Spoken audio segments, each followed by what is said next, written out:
Boa noite, gente. Boa noite. Eu sou Luiz Antônio Mohamed. Tudo bem com vocês? Bom, vamos lá. Sexta-feira, dia 18, policiais entraram na minha casa sem um mandado, sem nada. Entraram na minha casa, apresentaram duas armas que a mim não pertencem, eu nunca as vi. Eu já falei, eu tenho duas armas registradas, tudo direitinho. Fui conduzido, para Benfica, aonde eu iria posteriormente ser transferido para Bangu 8, né? Uma vez que, por eu ser militar e ter curso superior. Bom, mas graças a Deus, gente? Hoje, às 10h40 da manhã, na audiência de custódia, a juíza entendeu que o que eles fizeram comigo foi totalmente arbitrário. Eu estou de volta à rede com muito mais força. Infelizmente, não posso usar, um perfil meu mais, Estarei usando aqui da minha filha, e se bloquear usarei de outra pessoa. Eu queria mostrar a vocês o seguinte, Olha por que eles estão perseguindo a direita, sempre vão perseguir. Eu denunciei aqui para que todo mundo soubesse que foi Lindenberg e Farias, ao lado de Gleisi Hoffmann, Manuela Dávila, Jean Willis, os autores, da facada de Jair Bolsonaro. Bom, eu mostrei a vocês aqui, eu na época publiquei o áudio onde a Manuela Dávila conversava com o canalha do Adélio Bispo, só que agora vai um pouco mais longe, gente? Eu tenho a placa do carro, que trouxe esse canalha do Adélio até Juiz de Fora. Esse mesmo carro levou Adélio até a cidade de Santos Dumont para conversar com a Manuela Dávila. O valor que seria pago, seria de R$1 milhão. Esse dinheiro foi apreendido pela Polícia Federal posteriormente, dentro de um escritório de um advogado. Eu tenho pior ainda para falar para vocês, O escritório de advocacia que defende o Adélio, que foi contratado pelo PT, pelo PSOL, por uma emissora de televisão, que é a Rede Globo Televisão, Vocês vão saber muito mais coisas. Hoje eu tenho uma bomba, eu não vou parar, eles podem me prender, eu não vou me manter preso, eu não sou bandido, eu não tenho ficha criminal, eu sou um militar.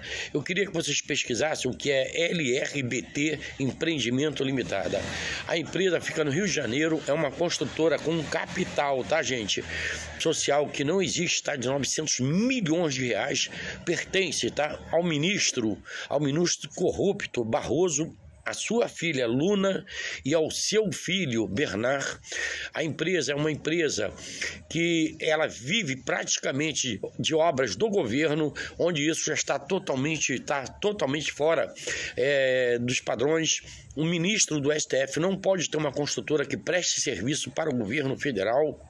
Entre o ano de 2023, setembro, até agora o ano, em 2025, no mês de fevereiro, a LRBT, eu vou botar aí para vocês o CNPJ, vocês vejam se é mesmo do Barroso ou não. Ela faturou, um total de 15,5 bilhões só de obras do governo federal. As duas empresas que participaram da licitação dessas obras, elas não existem, elas são empresas de fachada só para concorrerem e perderem. É por isso que eles vão viver a vida toda perseguindo. Só que tem limite, Acabou. O fim deles chegaram, o fim deles acabou mesmo. Eu, graças a Deus, gente? Eu não fiquei desamparado, eu fiquei esses 2 dias, que praticamente foram só 2 dias, Foram de sexta para sábado, de sábado para domingo e domingo para segunda, mas logo de manhã eu saí hoje por volta de 10h45. Fui assistido pelo Partido Liberal, Fui assistido por muitos amigos, fui assistido pela Embaixada da Arábia Saudita no Brasil, que me conseguiu o melhor advogado do mundo que se podia, E eu queria dizer para vocês o seguinte: eu não tenho medo. Lindenberg Farias é o contratante de Adélio Bispo, eu tenho todas as provas. Agora, essa veio hoje, gente? Essa informação me chegou, através de um amigo que é mais do que meu amigo, é um irmão meu, que falou: pesquisa essas empresas aí, vê o balancete dela. Elas têm 15,5 bilhões recebidos de obra do governo federal, mas isso é o de menos, O que me deixa assim mais estarrecido foi saber que ela pertence ao ministro Barroso, a filha do ministro e o filho do ministro. É por isto que eles não querem que Bolsonaro volte ao poder nunca, porque Bolsonaro já estava de olho nisso e ia puxar tudo isso. Eu tenho uma boa noite aí. A Magnitsky no bolso dos togados, quando o frio chega na conta bancária. Olá, meus caros descodificadores da realidade. Sejam bem-vindos a mais um episódio do Decoder Talks, o podcast onde a toga pesa menos que a ironia e o sarcasmo. Eu sou Henrique Toledo e hoje o assunto é gelado, a Lei Magnitsky e como ela pode transformar os milhões dos nossos juízes supremos em picolé de dólar.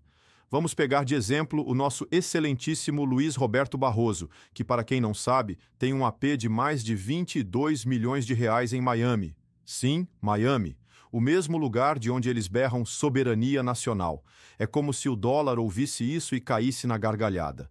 Mas antes, um recado sobre as manifestações do domingo, dia 3 de agosto. Sabe o que elas significam sem apoio do Congresso Nacional? Nada. E sabe o que significa quando a grande mídia ignora os protestos? Que o sistema está confortável e não quer mudar porcaria nenhuma. Quando eles quiserem derrubar alguém, tipo a nossa diva autoritária Xande Lady, mandam a imprensa botar na tela, girar a metralhadora de manchetes e pronto. A roleta russa da reputação começa. Mas se não tiver essa ordem, o povo que vá para a rua balançar bandeirinha colorida como se fosse desfile escolar. Isso, meu caro, é peido de vaca no pasto da Vila do Abreu. Se ninguém ouviu, nem aconteceu. Aqui vai a real. O regime só entende duas línguas, sanção internacional e crise econômica. O resto é firula. Quer fazer pressão? Paralisa o país. Não quer? Para de pagar de patriota em feriado. Agora vamos voltar para o Barroso e seu palacete em Key Biscayne, Miami.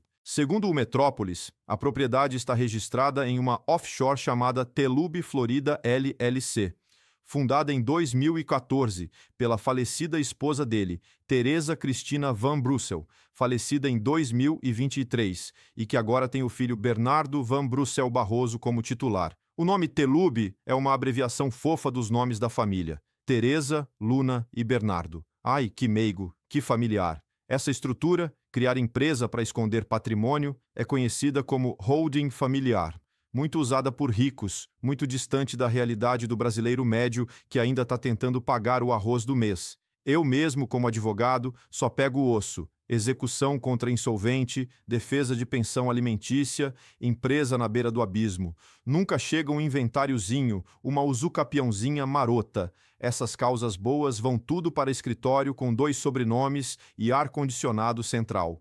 Mas voltando ao que interessa, se o Barroso for sancionado, a tal LLC pode ser considerada como owned or controlled por ele. E aí, adeus mansão. Olá, congelamento.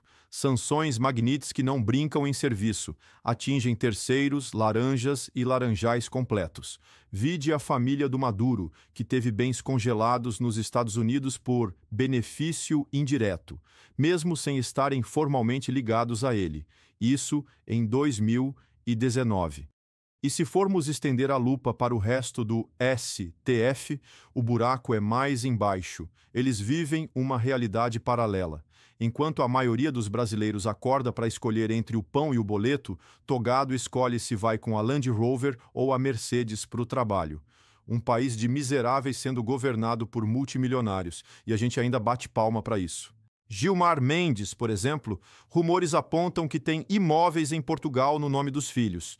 Seria uma pena se algo acontecesse com essas contas, né? Igual aconteceu com os filhos do Putin em 2022. Contas bloqueadas na Suíça por evasão familiar. Dias Toffoli, o mochileiro de toga, com suas viagens pelo mundo, também poderia sentir a friaca das sanções. Precedente: família Ortega, da Nicarágua, que perdeu bens nos Estados Unidos por apoiar repressão em 2018. Carmen Lúcia. Não tem bens no exterior conhecidos, mas e se tiver? A lei ignora essa de "mas eu não sabia".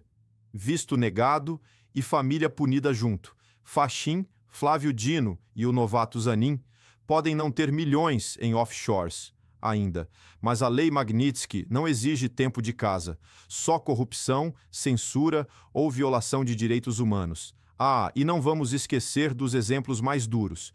Rússia, 2022. Filhos de oligarcas tiveram iates e mansões congelados. Irã, 2018. Filhos de líderes religiosos perderam contas em bancos norte-americanos. Venezuela, 2017, enteados do Maduro foram sancionados, com bens em Miami bloqueados. A lição é clara: se o ministro virar alvo, a família vira dano colateral e os bens viram gelo. E aqui no Brasil, isso é nitroglicerina pura. O mesmo ministro que grita por soberania nacional tem o pezinho, ou melhor, o pé de meia, nos Estados Unidos. Se a Magnitsky Act for aplicada, o castelinho de areia deles em Miami desaba. A hipocrisia derrete junto com os ativos congelados.